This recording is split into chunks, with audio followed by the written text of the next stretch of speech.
Welcome, everybody, to the Doc of Detox show. I'm Dr. Darrell Wolfe, here with the amazing Dr. Marlene Siegel for PetStar. And guess what? Today's show is your pets food killing your pets? Hi, Marlene. Hey, Dr. Darrell, how are you? I'm fantastic, thank you. And so we're going to have a really great show today. We've got quite a few questions that people have written in. But listen, everybody out there, we want phone calls, because when you call in and we actually get into a conversation back and forth, what we're doing is actually we're teaching thousands of people out there how to start loving their pets. And you know what? I'm going to tell you something. The reason why I put this show together is because I've tried to get people to love themselves, but they won't. So what we decided was we're going to try to get you to love your pets, and maybe you'll learn how to love yourself. And remember something. If your pets are sick right now or have an illness, guess what? Your pets are a what? An extension of your personality, an extension of your reality. And if you're not willing to change your personality, you're not going to change your reality or your pet's reality, which means that basically pets have the most cancers and diseases in the world. And that's because, we're talking about domestic ones, right? We're not talking about the wild ones, because the wild ones, they are in control, and our pets are out of control because they just love us so much. They're just like children.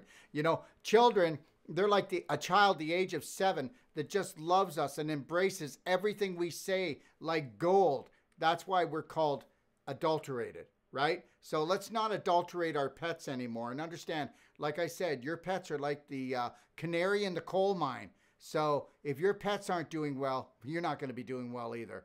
Marlene, I'm going to let you take it away, and let's start. So anyways, is your pet's food killing your pets? Now, why did you pick that topic for today's show? Well, I think nutrition is the foundation of our health to begin with. And one of the things that we have been blindly led along in the pet industry, and I'm talking about the veterinarian side who are recommending diets to pet owners, and then the food industry, which has already been inundating our owners with their concept of what a healthy pet diet is. And it's really a shame, because I think 20 years ago, the food was bad, but it's so much worse now because of all of the chemicals and all of the genetically modified ingredients. It's magnified the toxicity of the food. So it's time for us to really stop and look at what are we feeding. We certainly know with ourselves that what we eat is who we are. We've heard that expression for years and years.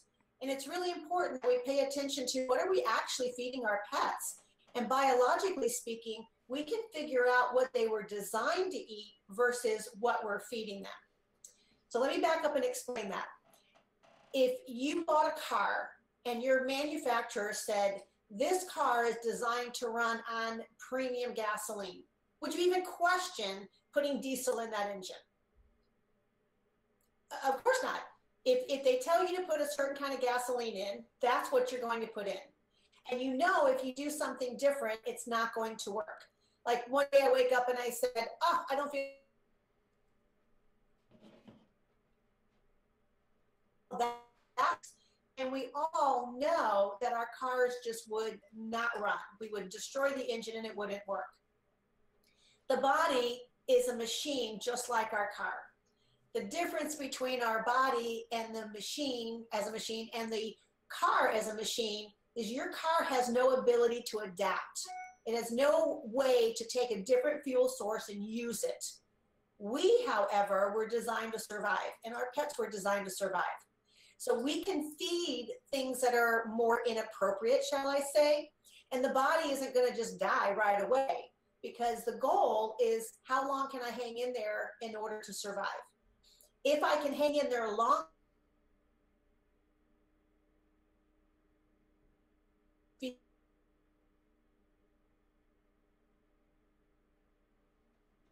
what I help to educate people on is what was your dog or cat designed to eat? And then why are we feeding them what I call frankenfood? So the pet industry years ago realized that this was a $1 trillion industry because we started keeping our pets indoors. They became part of our family. Cats used to be predators living outside. They would bring home their little mice and their little birds. And now they're indoor pets. They don't have the ability to go out there and forage and roam. So they're really relying on what we're feeding them. It was interesting, about 20-ish years ago, there was a huge problem.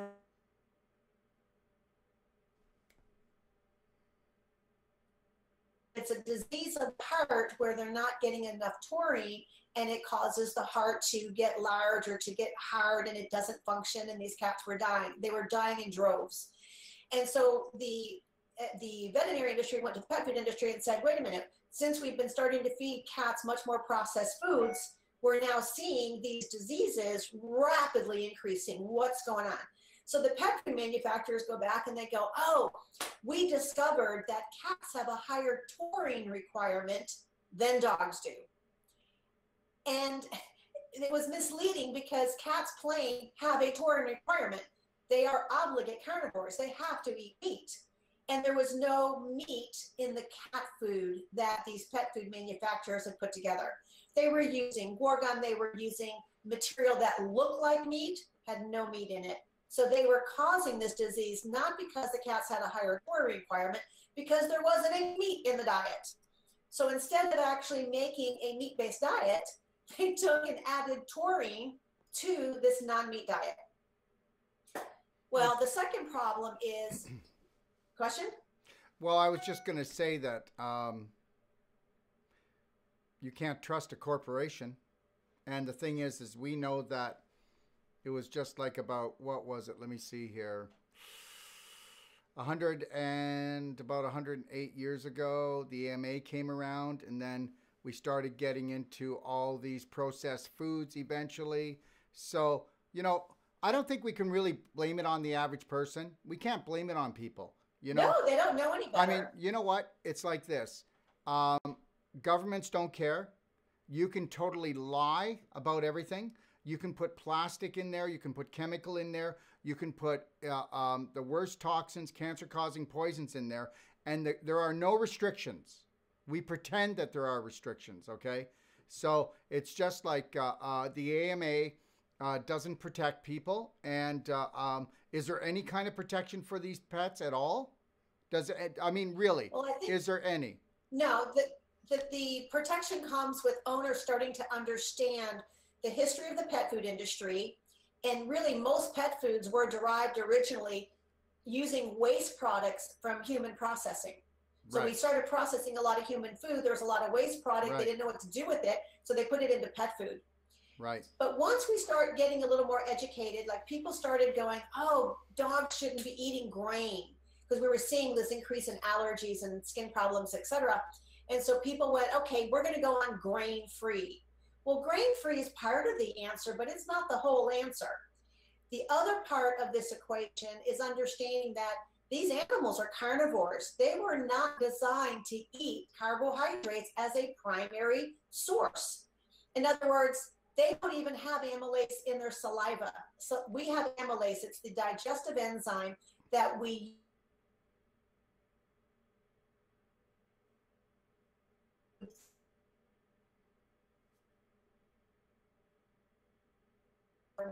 mix with our amylase, and we're creating this pre-digestion in our mouth.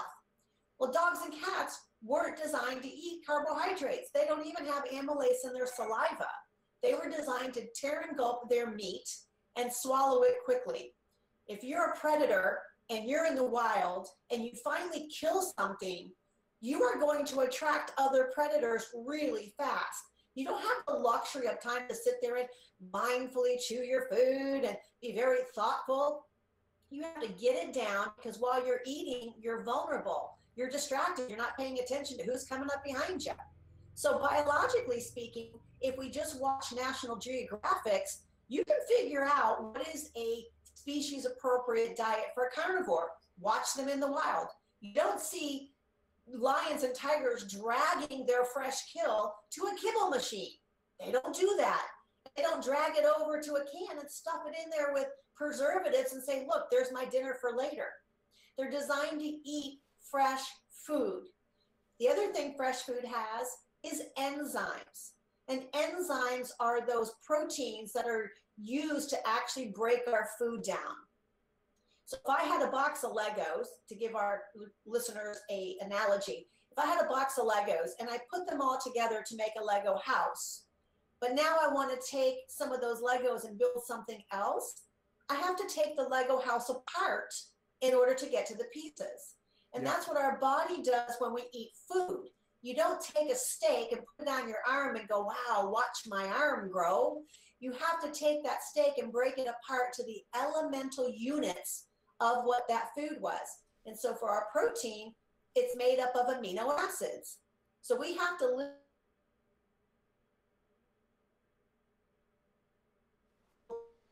into our bodies and use it. And the only way we can do that is using enzymes. But when we're feeding dead food, that's food that's been heated above 105 degrees. It destroys those enzymes that were self-packed in fresh food. When you eat an apple, it has enzymes in every cell of that apple to help you digest it until you cook it. And then those enzymes are gone. Then you have to use your pancreas to do all the work. And it wasn't designed to do all the work. Thank God we have one, but we need to really go back to a mindfulness and say, what was a species appropriate diet for that pet that I have? And if you have a dog or a cat, you have a carnivore. Carnivores, by definition, are meat eaters. Now, they did eat the intestines of the animal that they killed in the wild, so they did get carbohydrates, but they got them pre-digested for them. And they ate fat, and they ate organ meat, and they chewed on cartilage and bone. So they got a perfectly balanced diet. We don't want to take a piece of chicken from Publix and throw it on the ground and go, there's your dinner, because that's not balanced. But we are talking about learning how to find a species appropriate raw diet that would enable your pets to thrive. There was a really neat study. Can I share it? Absolutely, go right ahead. But also before you start, Marlene, Dr. Siegel, everybody, please feel free to call in with your questions, and call in when you have a question, because that's why we have this show. 888-570-9445. Go ahead, Marlene. Okay. So there was a study done by a university in Finland, a veterinary university, and they took 4 groups of animals. They took group 1 are animals being fed a kibble diet. A kibble diet is those little hard crunchies that have been heated very high and made into a little kibble and stuck together with a carbohydrate. Then they took another group that was all dogs being fed raw diets. These are fresh meat diets. Then they took a group that was fed a raw diet and started feeding them kibble. And then they took a group that was eating kibble and changed them to a raw diet. Okay, follow me? So we have raw eaters, we have kibble eaters, and then we took a portion of those and switched, and they went from eating raw to eating kibble, or if they were eating kibble, they went to eating raw. And then they did measurements of different parameters to see inflammatory markers and other tests that they were doing to measure how well these animals were doing. And it's not surprising that the straight kibble eaters who continued to eat kibble had the poorest performance. They had the most inflammatory markers. They were the most unhealthy group. The raw eaters were the healthiest of the groups. They had the lowest inflammatory markers. The dogs that were eating kibble and were switched to raw immediately showed massive improvement. And the dogs that were eating raw that went to kibble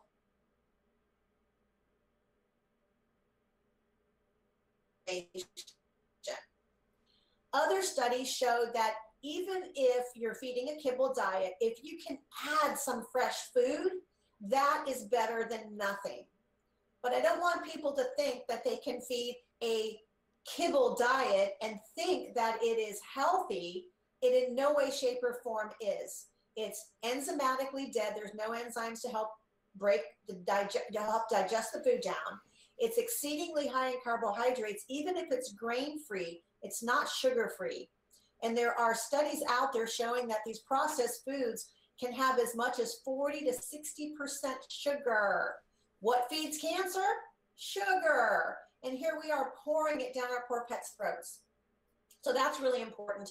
We really want to understand that even if you think you can't afford to feed a balanced raw diet, you can feed some fresh food in there and do better than just continuing to feed a straight kibble diet. Absolutely. We actually have somebody that has just sent in a question to me. Her name is Kelsey. Kelsey from Atlanta asks, my cat suddenly stopped eating his food. I need to switch it up, but not sure what is the best food for him. He was eating Purina Fancy Feast.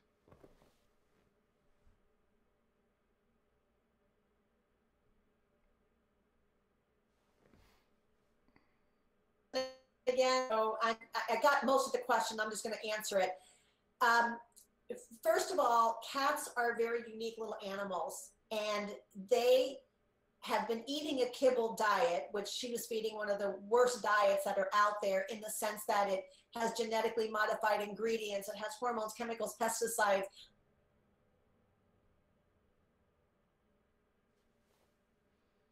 Already this cat to have a lot of problems.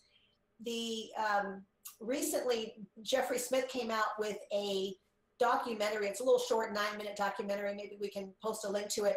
And all he did was look at genetically modified pet food versus not. It wasn't about raw diets. It wasn't about processed foods. It was simply genetically modified or not. And it was very clear at the end of that program that at least getting the genetically modified ingredients out of the diet also made a huge improvement. But with cats, these pet manufacturers aren't stupid. They knew that they would have to lace these foods with chemicals, with fats, to entice these cats to become addicted to both the texture and the taste. So when it comes to cats that aren't eating, my first comment to our person sending the question would be, go seek a very qualified, hopefully integrated veterinarian to get a diagnosis on why is the cat not eating. That's huge, right? It's not just about changing to another diet. It's not like us where we don't feel like eating Thai food today, so I want to go eat Greek food. You know, they don't do that. So one, get a diagnosis. Why is this cat not eating? It could be something more serious than you think. And then two, when you do have a healthy pet and you want to start converting them to a healthier diet, we're always going to want to go to a raw diet. That's going to be your ideal. But it may take a long time to transition some of these animals who already don't feel good. They already don't have a healthy microbiome. The bacteria in their gut have been destroyed from years of processed foods, of antibiotics, of steroids, of whatever else they were exposed to, not to mention all the harmful things that we have in our environment. So it's not just food, it's water, it's the chemicals in our houses.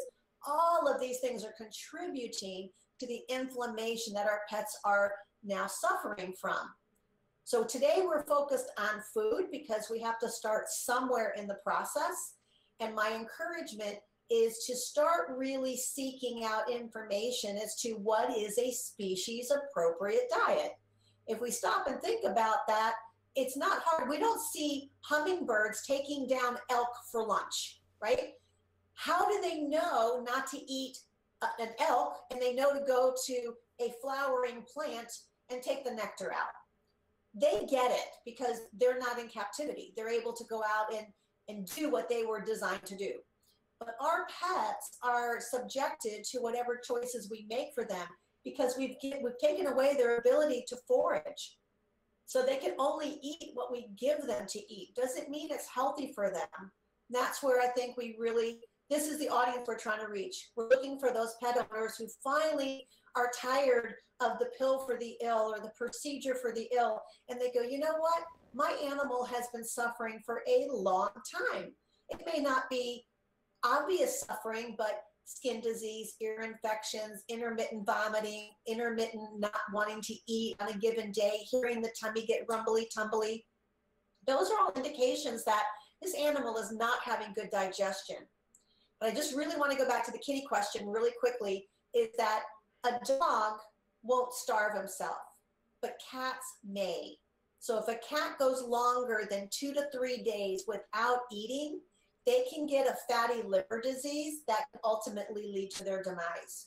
So anybody who's listening that has kitty cats, you have to make these transitions slowly, and they have to continue to eat. It may take 6 months to 8 months, maybe even a year, to transition some of these cats off of these processed foods. But don't give up. Just do it a little bit at a time. Make sure you're getting some good probiotics in there to restore that gut microbiome.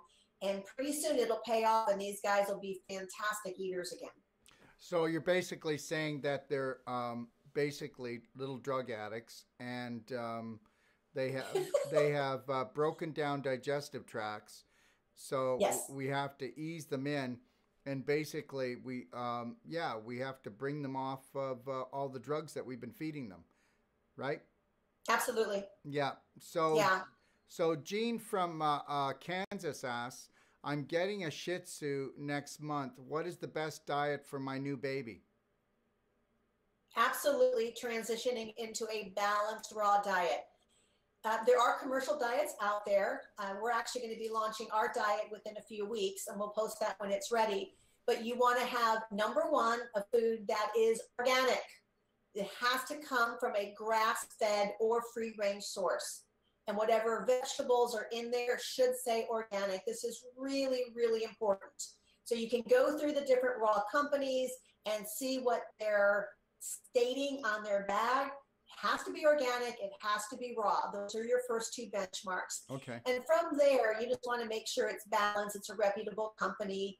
I think there's controversy over whether or not the food should have been through high pressure pasteurization. It's a process called HPP.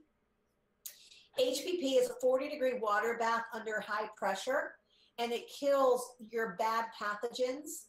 When it comes to the diets that have chicken in them that are raw, it's just really difficult to guarantee that you're not getting salmonella, E. coli, and listeria. So I try to be a little bit more of the mindset that I'd rather be safe than sorry. So I don't mind HPP. I don't find that it is adulterating the food in such a bad way that it's not retaining good value. So I think it's okay to do HPP, in my opinion. I know our chicken diet is going to be HPP because we want to make sure that we're not sending out something that has pathogens that could cause the people in the household to have a problem. From there, you want to make sure that you are giving a clean source of water. So you want to have a really highly filtered, structured water that doesn't have heavy metals and glyphosate in it and chlorine and fluoride. So wherever you're living, you want to make sure your water source is clean. Absolutely no tap water. You want to make sure that your environment's clean. You're not using Glade plugins. Oh, should I have not said the name? But plugins, you don't want to use toxic cleaners in your house. You want to use organic laundry soaps so that you're just minimizing the amount of toxicity in the environment. If you live in an area where you have a lot of wetness and a lot of mold, check your house for mold. Make sure you don't have a problem there. Look at your lighting. You don't want to have fluorescent lighting in there. There's so many little aspects to our health. I know today we wanted to focus on nutrition. And so that's where we're going is healthy source of food that's organic and raw, balanced, and a clean source of water. So why don't you tell us about what you're coming out with? I think you know what people need to know. I need to know what's in it. What are you doing? And there's nothing wrong with doing that. So just tell us what it is. Well, let me tell you why I did it. First of all, for the past few years, we were looking around to find a really good quality raw diet. So I come across a company and they seem to have all the right answers. They were using grass-fed meats. They had organic vegetables. They were using non-synthetic vitamins and minerals. And then about 3 months into it, apparently the company was sold. And without telling anybody, they started using genetically modified meats. And I was so angry that they didn't say anything. Now I could already tell because I could see changes in my patients. I was seeing more inflammation. So then we switched to another company who was supposed to be feeding, they kept saying, oh, we always feed a species appropriate diet. And every month I would say, what are you feeding your chickens? I want to know what it is. And I finally, about a year later, I got a letter, I was shocked they gave it in writing, that they can no longer guarantee that their poultry is GMO free. And again, it was me having to ask, and they were using synthetic vitamins and minerals, which is also not ideal. And I'm looking around, I'm going, wow, I can't find a company who isn't either not being authentic, who doesn't have the principles. I just kept saying, somebody's just got to do it right. Well, I went to this company and I said, I'd like to partner with you to help make the best pet food and educate owners on this product. And the CEO of that company said to me, Dr. Siegel, we really appreciate the fact that you move more raw food than anybody in the state of Florida. However, we are going after a different market. And I went, really? My market's healthy animals. What's your market? And he didn't answer me. But a couple months later, they started focusing on doing kibble diets coated with raw. And it was in a totally different, now I realize where he was going. He's going after market share and money, and I'm going after educating pet owners about what they should be feeding. And it's interesting that people think that it's too expensive. Some people think it's too expensive to feed raw. And it is a little bit more expensive than feeding a low-grade kibble. But when you add in the amount of money that you spend on medical bills, on surgery, on diagnostics when the pet gets ill, you don't take your dog or cat into the vet and just go, oh, let me trade him in for another one. People spend thousands and thousands of dollars on their sick pets when a lot of that sickness could have been prevented at the get-go by taking some of that money and investing it into healthcare and preventative healthcare, which is eating healthier. And the same thing applies to us. Well, you know, Marlene, yeah, you just said the us thing, so that's where I'm going to come in. The reality is that, you know, people spend on their pets a little bit more than they'd spend on themselves. So, you know, God help the pet that's with the owner that believes they're only worth a nickel 95, because if the owner doesn't believe that they deserve good food for themselves, that pet's not going to get much. And if you're the type of person that's always looking for a deal on your food and a deal for your pet, then the big deal is you're both going to get sick. And, you know, it always comes down to this. You know what? I think that we're brainwashed into believing that there's not abundance out there. And I know that this is about nutrition for our pets today, and we're talking about sick pets because, yeah, but guess what? Sick pets get sick because of the owner's sick mind. The sick mind being that they don't believe that they're abundant enough to give the proper food to the pet. So then you get to see the pet suffer, so you get to suffer. So, you know, your belief systems are everything. I mean, if we truly, really, really loved ourselves and said, we deserve the best, my pet deserves the best, we wouldn't be in this mess, you know? But we've been brainwashed and we just give our health away. So, you know, wherever you're going to vibrate at, that's where we're going to go. But I know we're not talking about that, but it really is it's the end all be all. What we believe we'll achieve. And, you know, if we don't want our pets to suffer and we don't want to suffer, then we're only going to look back to nature. And that's why they're going to have to look to you, right? And because honestly, how many veterinarians are actually really targeted at looking at getting back to nature? Honestly, how many? Not very many. I just saw a dog that came in for referral today, and she was actually seeing an integrated veterinarian, and that veterinarian wasn't doing a bad job, but had never truly addressed the root cause of dis-ease. Right. And in this particular case, it wasn't just nutrition. It also had to do with trapped emotions and stuff that was going on that was really connected to the owner as well. So we had a great conversation, and I was able to show the owner, who was very educated. She's already feeding a raw diet. She's already cleaned up a lot of her environment. Not all, she still has things to do, but it was wonderful to work with somebody who was at least in the mindset of understanding that she had to make lifestyle changes for her and the pet in order to start seeing a change. And this dog didn't have cancer. She had an itchy skin problem. So we were able to talk about what things we needed to do. We ended up x-raying the dog, who had not been x-rayed up to this point, and she had pretty advanced degenerative disc disease. which is contributing to part of the imbalances. It's not typically one thing, Dr. Wolfe. It's a combination of things that we're doing that we're overwhelming the body and it just can't keep up. I think when we see 5G come out, we're going to see massive, massive amounts of health challenges. I'm hoping that we can get a lot of these pets in a better state so that we can withstand that 5G when it comes out. I'm trying to help people prep now, things that they can do for EMF protection, right, working on the gut so that the body's healthier. The gut's everything. And I think people are starting to see it. They're starting to realize that they're spending tons of money. They're spending tons of their time. This lady actually stopped working to take care of the dog that doesn't have an income. So we are really seeing a big shift in people's mindset, and they're realizing that they have to make these lifestyle changes in order for their pets to be healthier, in order for themselves to be healthier. It's cool though when they see the changes in their pet, and I hear it every day. Thank God. I had a lady come in today that had pretty serious health challenges with her dog last year. She changed the dog to a raw diet. He's on gut health and probiotics and these just simple things that she's shifted to. And she said, it's like seeing a new dog. His coat's better. He's more energetic. He's happier. Of course, my first reaction was, can I get that on the testimonial? Because we need to help people to understand that the few dollars that it costs you more saves you the heartache and all that extra money down the road trying to fix something that shouldn't have broke to begin with.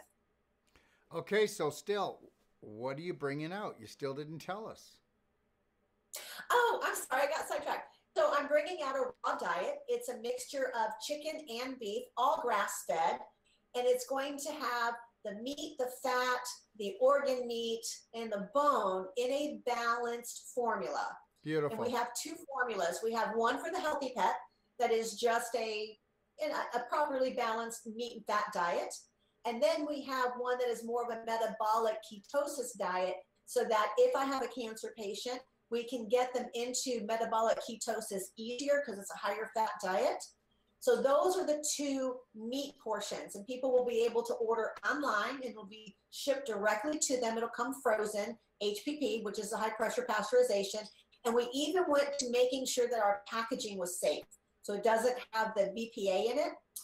And then complementing that, we have, I don't have a name for it yet, but Casey Krejci's making it. And it's like a pet fuel. It's all your greens, the super greens, your vitamins, minerals, fatty acids, your antioxidants, all of that is in a separate powder form. And what you'll do is based on body weight of the pet, you take a certain amount of the meat and you mix it with a quarter teaspoon, or depending on the size of the animal, a certain amount of the powder. You mix it together and now you have a complete diet. Okay, so you're saying that this comes frozen to me? The meat's going to come frozen. It's the meat, the fat, the organ meat, and the bone will come looking like a hamburger. Okay. And we also, because there's such a need, we have a lot of people that have large dogs or multiple pets, and they needed to buy it in bulk. So we're going to have a bulk package also, and then you can defrost the bulk package and split it up into sections. Beautiful. Beautiful. So there's your option, and we've been showing everybody Dr. Siegel's phone number so you can call her office and make sure that you get on the list as soon as the product is ready. And don't be afraid to call her number if you have questions or you'd like to take your pet around, or if you want to find something that's an option. If you want options, there you go. There's where you're going to get the options from. So we are taking callers. I don't know why we haven't gotten any. That's unusual, but the number's 888-570-9445. And we've got a question from Carmen from Calgary. She asks, my Berenice has fatty lymphomas.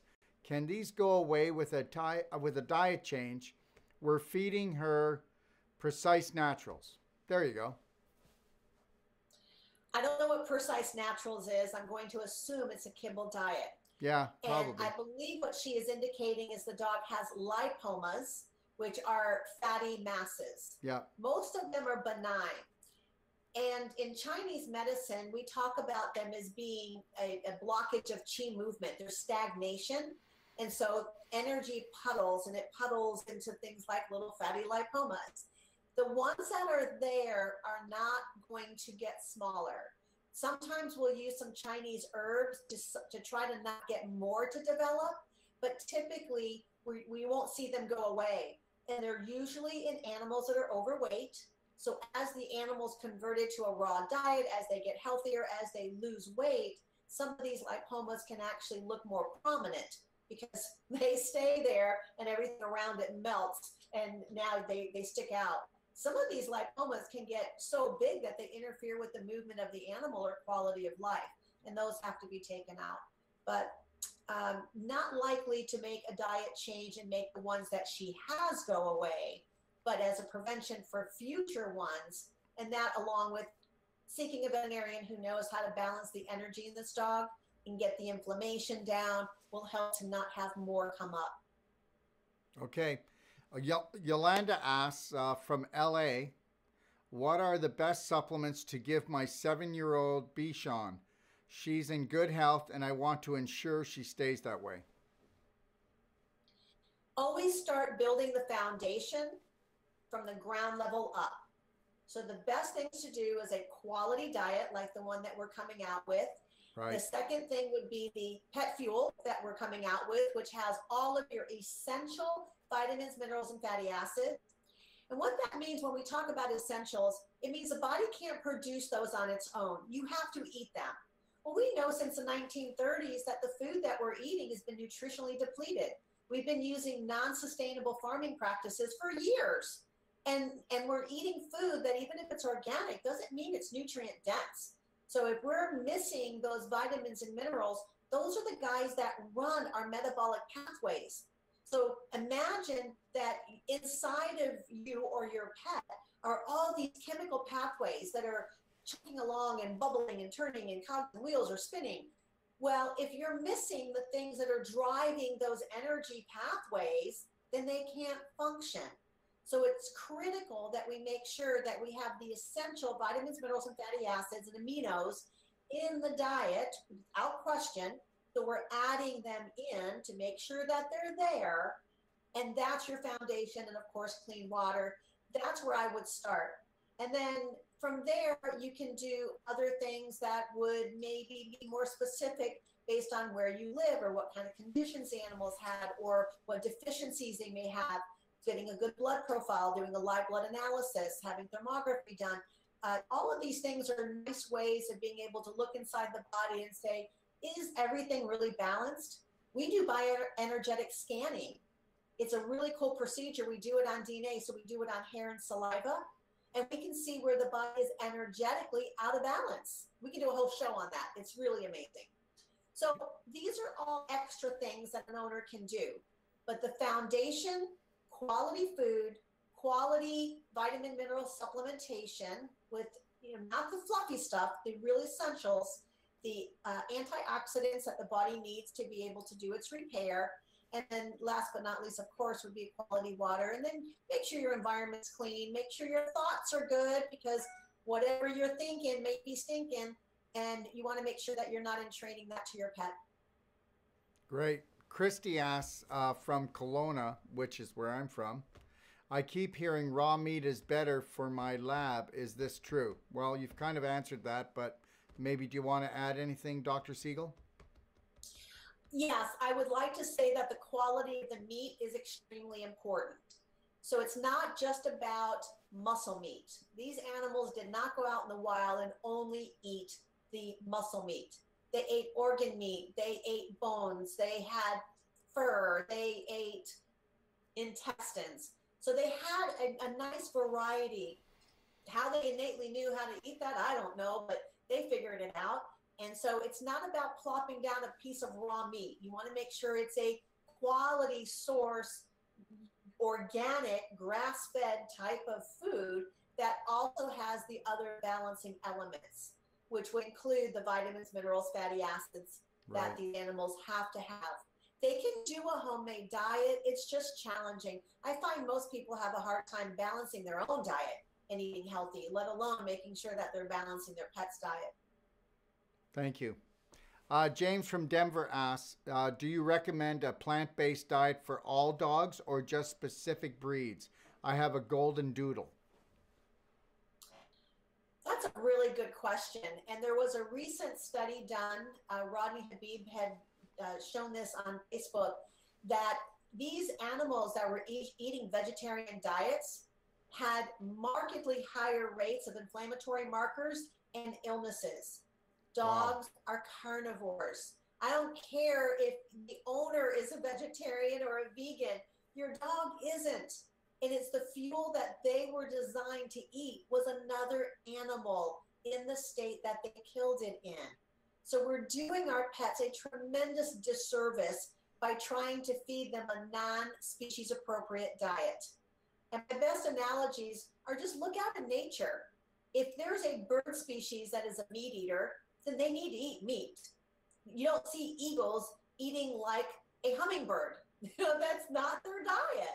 So we need to quit putting our own emphasis, our own personal desires on what we want our pets to eat. And if you're going to be a good pet owner, be responsible enough to learn what is a species appropriate diet for that animal, and then do your best to be able to meet that. Great. Okay.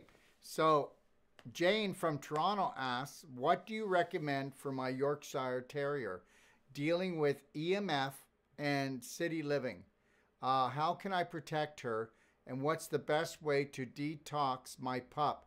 You know, in Toronto, if you were to see a map, Dr. Siegel, if you saw all the towers in Toronto, it is mind-boggling. There is so much EMF in Toronto, it's beyond imaginable. So what would you suggest?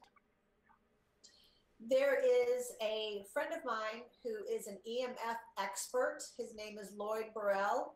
I have a link to his site, and I would say go find some reputable people that you could learn about EMF, because there's a lot of devices out there.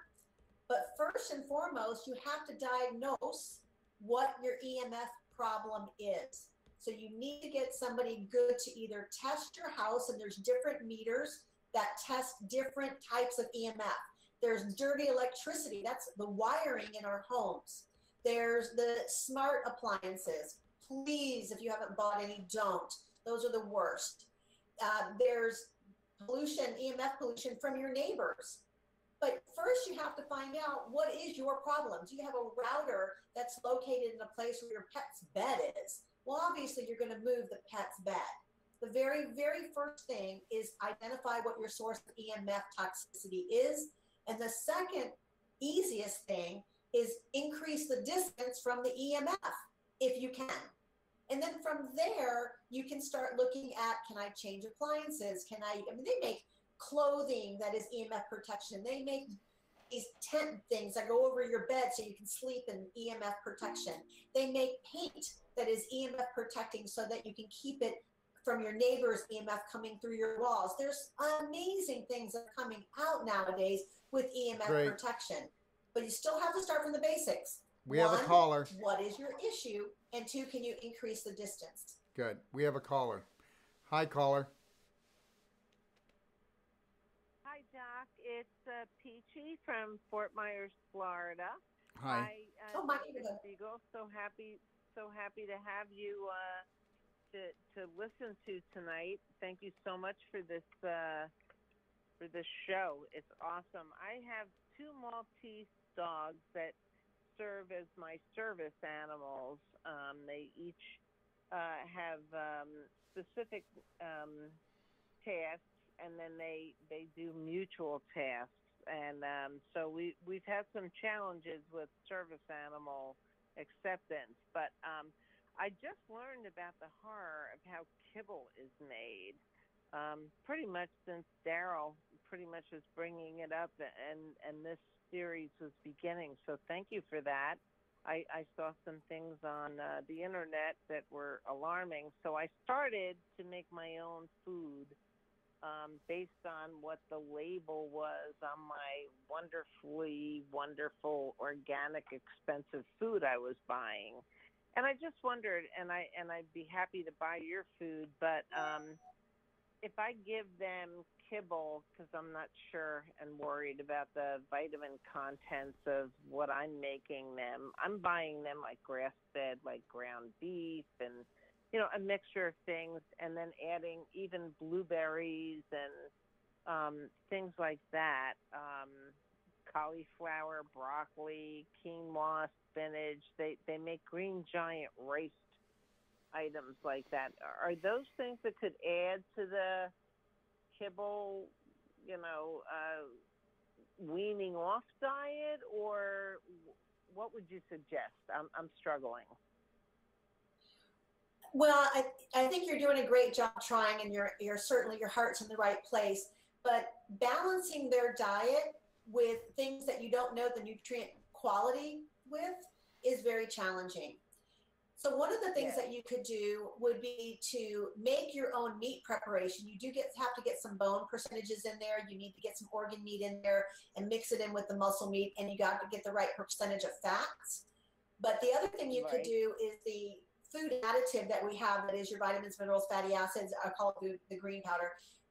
Supplementing with something like that would give you more assurance that you have a more balanced diet. So if you want to continue to make your own food, that's one option. You do want to try to feed a majority of raw, though, because it's the lack of enzymes when you cook the food that makes it very difficult and inflammatory for the pet. And you can do dehydrated, and you can do freeze-dried. Those are other options, and they're still raw. Mm-hmm. Wow, Did, I know. Did that answer your question? To try to do, and I'm like, okay, so I know there's certain things they shouldn't have, like onions or something, or is right. You're going to need to follow a recipe.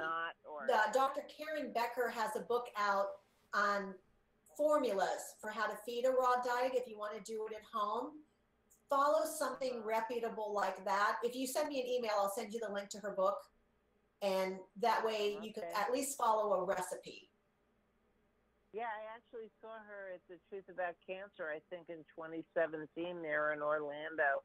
It was wonderful, and I saw you as well. So I felt so blessed to find you, and I've sent a couple of my friends that live in the area there. So I know we're all following now. So thank you all so much for all this information you're getting out there to us. And not everybody can afford to always be, going to the vet for every little thing, nor doctors, but the actual power that you put back in our instinct about how we know what life needs to be, it is just empowering, and I thank you for that. But I go cautiously, because these are little lives, and I don't want them to be without the right nutrients. So I'm very excited about this series and this station. And thank you so much, Dr. Siegel and Doc, for putting it together. God bless. Thank you so much. Thank you for watching, and spread the word. Yes. Okay, awesome. And I may travel up to Tampa and see you myself. So we'll see what happens. It. Thank you. We'll do a little Facebook Live or something when you're here. Awesome. I will. I'll keep listening and let you take the next questions and calls. And thank you so much again. God bless. God bless you, Peachy. God bless you. Bye-bye. And just spread the word about the show. I mean, I know it's a new show and everything, but they're going to get information where they can't find it usually anywhere else. And if you own a pet, absolutely. If you own a pet, it's your duty. If you're not going to look after the pet or have enough love for the pet to treat it healthy, then you shouldn't have a pet. So that's all I want to say. Go ahead, Peachy. Yeah, and that's beautiful, because I had a bad situation with some neighbors not liking my dogs, and I wound up in court, and I basically felt that I had to go there to defend their honor, because there was such a bad it was such a bad claim. And so I wound up that they didn't show up in court, and I wound up stating my, public, outrage at what happened. But where it goes, who knows? But we have to keep speaking up, and people like you that empower us to know that we do know what is best for the living lives that are around us, including our own. It's just amazing. And how I need to hear that, because you hear such negativity every day. So God bless you all, and I'm going to keep listening and hopefully one day contributing. So we'll see. Okay? Oh, Right. I love it. Thank you so much, You Peachy. guys brought up a really good point. And I'd like to just emphasize that until you walk the walk and walk the talk, that you don't really appreciate how much of a difference in your life it makes. I started going about 25, 30 years ago. I started to become more health conscious and more organic. And back then it wasn't organic, but just more organic living, I should say. And now it's who I am. It's the way I live. I grow most of my own food. We do most of our own cooking. We go out very little. Everything that I breathe, everything that touches my skin is all very clean and green. And every week I learn something more that I can add to my toolbox. And then I extend that into how I model and care for my pets. So I encourage owners, start somewhere. And that may be with how you take care of your pet. But ultimately, it will also spill over into how you take care of yourself, which is why Dr. Wolfe started this whole process, is that once people learn that, because they already have unconditional love for their pet, and their pet has unconditional love for them. And once you see the changes it makes in your pet, once you get that ultimate joy of seeing them be thriving and healthy, then you extend that into your own life. And not only does it extend into your life, but it extends into your friends and your family members. And then you start taking better care of the planet, because you're not using as many toxins and chemicals that are going down your toilet and sprayed on your lawn and used in your house. And it just keeps magnifying. So it's almost like it's a grassroots movement to take our health back. It's amazing and it's wonderful. Absolutely. Wow. Go ahead, Peachy. It's an absolute wow moment. All those things you said just enlightened every nerve and cell in my body, because I wonder, where are these people that believe this? We're a dying breed and we have to keep it alive. So everything you're doing, both of you, all of you, and all the people you are in contact with, it's amazing. And I wasn't paid to say this. I just really love you guys. Thank you so much. Well, thank you, Peachy. And if I can You're welcome. Spread the light. And if I can say something, Sure. Yeah, we'll give you a word. Well, just a little word. And I want people to really think about this. And I hope you know that your pets are energy light beings. And I want you to understand something. We're energy light beings. Oh, what's the difference? Absolutely nothing. Everything in this universe is made by light energy. And I'm not asking anybody to really think in any great depth, because I don't really know any answers. But I just want you to know that whether you like this or not, we're connected to our pets. We're connected to our plants. We're connected to the rocks. We're connected to the trees, the birds, the bees, the flowers, everything. And understand something. Your pets are very intelligent, light energy beings, and they've been given to you as a gift to help you find out what true love is. And they're trying to show you how they love you so much. And if you could just love yourself as much as they love you, then guess what? You wouldn't be so screwed up. Exactly. That's great, Doc. Yeah, no, that's right on target. And you hit it. And it's unconditional love. That's the difference. They will lick you, love you. If you scowl at them or whatever, and you're in a bad mood, they are always there. And I don't like people that get dogs and tie them up in the yard. I mean, it's like, whoa, what, like they're people. They're like almost people. They're like so in tune.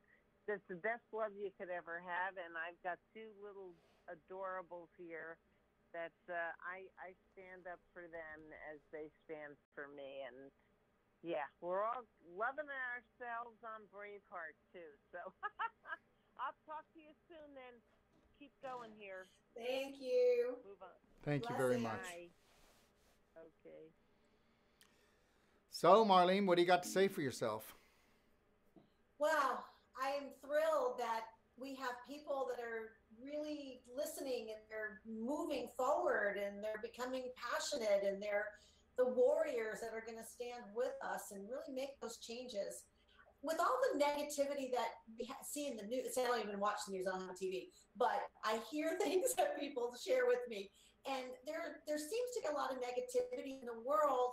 And yeah, you could focus on that, or you could take that energy and shift it to what are the good things that are happening. And I look at people like you and Ty Bollinger, and we're both of us are going to be speaking at Stephanie's event in Michigan next month. And people that are out there and they're just being warriors to get the message out and inspire people and turn the lights on so people have a path to follow. I find it to be very encouraging. I think there is tremendous hope because there's so many of us that are banding together now, and we're coming together using our dollars to vote. We're setting our intention. We're demanding better health care for our pets, for ourselves. And I see the changes happening. Purina, it's still a kibble diet, is coming out with an organic food. It is still a kibble. It's still not healthy. But look how they're trying to shift to get that awareness, the buzzwords that we're seeing on a lot of products now, safe, natural, this, that. They don't really mean anything, but as we're seeing them challenged to meet the consumer demands, they're having to up their game. Our consumers nowadays are very mindful. I mean, these people are sharp and they're paying attention and they're researching and they're looking on the internet and they're using Dr. Google. And there's no more pulling wool over a lot of people's eyes. You have to be the real deal. You have to be telling the truth. Otherwise, you're going to get caught with your pants down and you're not going to be successful. You know what, Marlene? So I admire the groups that are coming up nowadays that are really striving for truth and for health and for living a sustainable lifestyle. There's a ton of movement out there. So lots of hope and lots of hope that things are going to get better. But we can't sit back on our high knees and expect somebody else to do it. You got to get out there, everybody, and you got to demand it by voting with your dollars. Do not buy toxic stuff and expect things to change. Oh, I'll probably get in a lot of trouble for this, but I had this idea. Let's see if anybody wants to join me in this. And this is on the people side, because every once in a while, I'd like to go out to dinner, and everything you eat is toxic. I have to ask, what oil are you using? And is there any grass-fed meats? I'd be happy with a restaurant offering one organic dish with good oils, right? That's not asking a lot out of the whole menu. One dish that I could go eat, right? So, and they don't offer it. So what if we as a society, and we had leaders in each town, and for 1 week, everybody in that town that we could reach boycotted the regular restaurants that refused to offer one organic meal. And you just don't support them. Don't you think that after 1 week with almost no business, you think they might just go ahead and get some organic chicken and some ghee to cook or some coconut oil that's organic to cook in? It's not a big deal. But until we demand it, it's not going to happen. I went to Maggiano's a few months ago, and I called ahead and I asked if they would make me an organic meal, and they did. And I said, why don't you just offer that? He said, until people demand it, this is the chef, until people demand it, it's not going to happen. So we have to start demanding it by not giving them more money when they're giving us toxic food. And the same thing with the pet pet food industry. I'm not saying to put these people out of business. I'm saying my food is going to lead the pack. It's going to be done right. It's going to be everything that food needs to be. And then I'm going to encourage people to match me or beat me. So basically, you're telling everybody to mind their business. So, and that's what we need to do. And you need to mind your own business, and you need to mind your own body. But you're not until you know what self-care is, and you keep thinking it's outside yourself or it's someone else. And that's the other thing. And I'm going to say this right now. Don't go to a veterinarian unless that veterinarian vibrates natural. That, you know, they're going to do everything in their best effort to stay away from drugs. That they're going to do everything in their best effort to get your animal back to where it belongs. Nature is close to what they were used to, what they were supposed to be. Just because you brought them in the house doesn't mean that you can buy them a kiddie meal. That's the reality. So we got to get our heads out of our butts and understand that these are little beings, understand where they came from, and understand where you need to go if you want them to be healthy. And that really is what it's going to come down to for everyone. You know, we can't keep taking our pets through the drive-through, and that's what we're doing. We're giving them GMO processed foods loaded down with sugar, and that's what you're doing. You're jacking them up. And you know what? So if you want to see a dog that's in pain or a cat that's in pain or any other animal that's in pain, you're doing it. So if you want to create lots of suffering in your life, moaning and groaning, quit complaining, quit explaining, take them back to nature. And, you know, start looking at what you're doing. Are you bringing love into the house? What's your attitude like? Are you walking around depressed, moaning and groaning? Well, that pet just probably wants to off itself. Okay? Next thing, what are you bringing into the house? Are you bringing in processed foods for yourself, garbage that you're eating? Well, we know you're feeding your dog garbage. You hardly ever find a person that is eating an organic diet and feeding their dog garbage, because you'll usually find that people are eating garbage and feeding their dogs better. We can find that, but that's even unusual. You know, what goes for the gander goes for the goose. And so I say to people, stop complaining and stop explaining, okay? You know what? Get back to nature. And I'm going to tell you something. If you started feeding your animal properly, your animal wouldn't be so hungry, wouldn't be eating so much food. And if you gave it better water, you're going to save money in the long run. And, you know, Marlene, Dr. Siegel hit it correct. You want to take it to the vet? And if you don't, it's just going to get crippled up and get cancer anyways, right? So we're going to find out the value you hold for yourself will be the value you hold for your pets. And that's the bottom line. So take a look at your pet. Is the coat shiny? Is its tail wagging? Does it look like it's happy? It enjoys where it is. That's the way it is. Mind your own business. You know, Dr. Wolfe, a lot of people have been used to aging. Like, we're almost taught that we age and we get decrepit, that you're going to get aches and pains, that you're going to have more illnesses as we get older. I don't believe that's the case. You and I are pretty close to the same age, and we could run circles around 20-year-olds. Well, the same thing with our pets. They don't age and get decrepit until they have all this inflammation that's causing them to deteriorate. If we want to stay healthy and be robust, then we have to put the nutrients into our body. We have to treat it in a way that allows it to thrive. And the same thing with our pets' bodies. It's not a hard process. We just have to get away from the fast, cheap, and convenient mindset that we have been sold on and get back to our roots. We have to get back to eating real food, not frankenfood. We have to go back to cleaning up our environment. It's not that hard. You read a can. If you can't pronounce the names on that can, don't use it. Whether you're using it topically or you're using it as a food additive, don't use it. This is not hard. We just have to start becoming more mindful. And there's some wonderful companies out there that are making amazing do-it-yourself cleaning products I just listened to the Toxic Home Summit. It just ended. It was fabulous. There's a guy on there, I'll have to go back and get his name, that literally created a company with laundry soap that's all organic. And then when you go to refill, so he doesn't keep using packaging, they just ship you the refill, the little small package, and you put it in and you add water. Yeah, and that's called green refills. Yeah.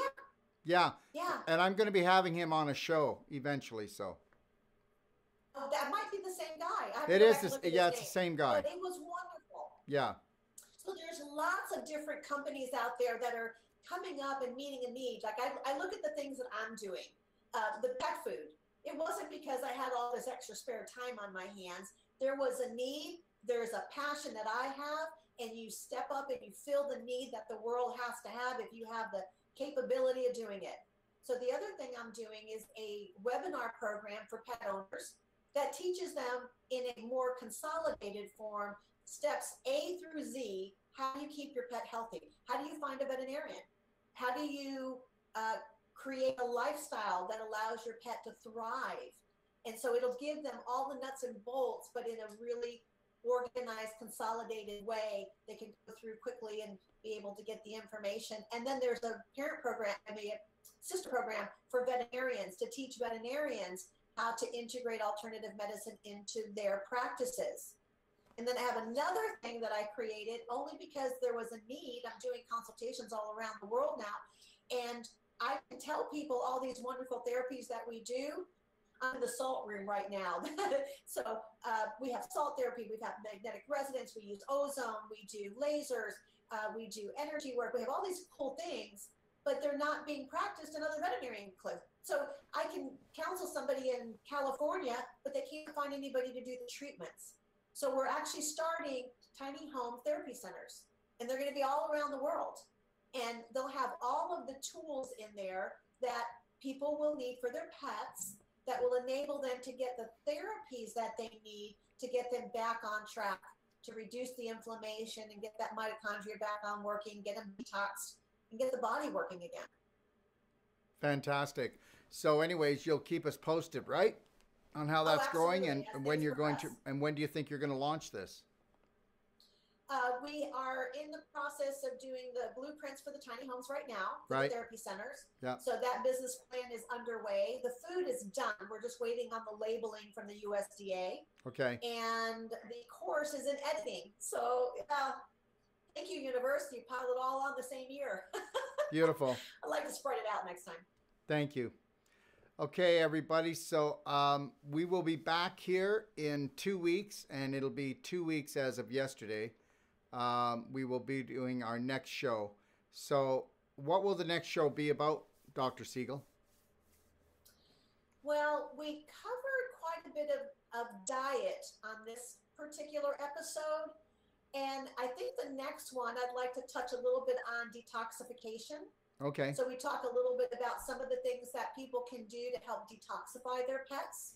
And just know this, everyone, you can ask diet questions on the next one. I'm sure that this is going to spark a lot of people about diet with their pets. So get your questions together and make sure. We really love the call-ins, but send in your questions, okay? It's really important. And we will put information up on Facebook exactly where you send your questions in. And just remember our phone number is 888-570-9445, and write that down so you have it. And we'll be back here 2 weeks as of yesterday, and we will be doing another show with Dr. Siegel. Dr. Siegel, is there anything that you would like to close with everybody? I think what I'd like to do is encourage people to look at the things that aren't working in your life and use them to bring clarity to what you do want. So use it as contrast. If your pet's having a challenge, what could you do differently that would help your pet to thrive more? Look for the contrast in what you're seeing in your world to find the beauty, to find the blessings, to find the things that you really ultimately want. And then the last piece, which I want to end always, is put more gratitude into your world, put more gratitude into your life, into your heart. Because as you start having more gratitude, you literally change the neurochemicals that you're producing in your body, which then entrains to your pet's body, and you start giving more light and love and happiness and joy and better chemistry all the way around. And that's a really big piece. Excellent. Thank you, Marlene. Thank you, Dr. Siegel. So everyone, You're welcome. Thank you. Bye, everyone. So everybody, I just want to go over a couple things before we end, and that is the Braveheart Retreat is in September from the 16th to the 21st at Lido Resort, Palm Springs, California. There's only 16 available seats, and there's only a few left from that. So take a look on our Facebook and go to itioh.com for more information on that. And also next Tuesday, we'll be doing Braveheart Nation Q&A from 10 a.m. to 12, and then 3 p.m. to 5 o'clock. We'll be taking calls from all over the world, the same phone number I just gave. So get your questions together and also send in your questions if you don't want to talk, but we take live calls first and foremost, okay? And also next Wednesday, July the 18th, I will have Clayton Nolte, the founder of Natural Action Structured Water, on for a live Q&A. Everybody's going to love this, okay? It's amazing. You're going to see what the power of nature is all about. Okay, and anybody that would like, if you want, you can call in and you can get my book, Healthy to 100, free. You just have to pay the shipping. And if you want to get people involved in what we're trying to do, send them to braveheartlibrary.com, and then they can listen to my audios on emotional and read Scar Tissue to a Tumor and how inflammation creates the scar tissue, which causes the mutation that causes the cancers. Whether you're talking about human beings or pets, it's all the same story, because we're all light energy beings, okay? So I want to thank everybody, but I especially want to thank Dr. Marlene Siegel, and I need everybody to understand something. She is so busy, and she has so many things going on, and I want to thank her for taking her precious time and being here and sharing this precious information. And have the best night of your life, Dr. Siegel, and we'll see you in 2 weeks. Everybody else, God bless you, and take care of your pets, because actually they've been taking care of you.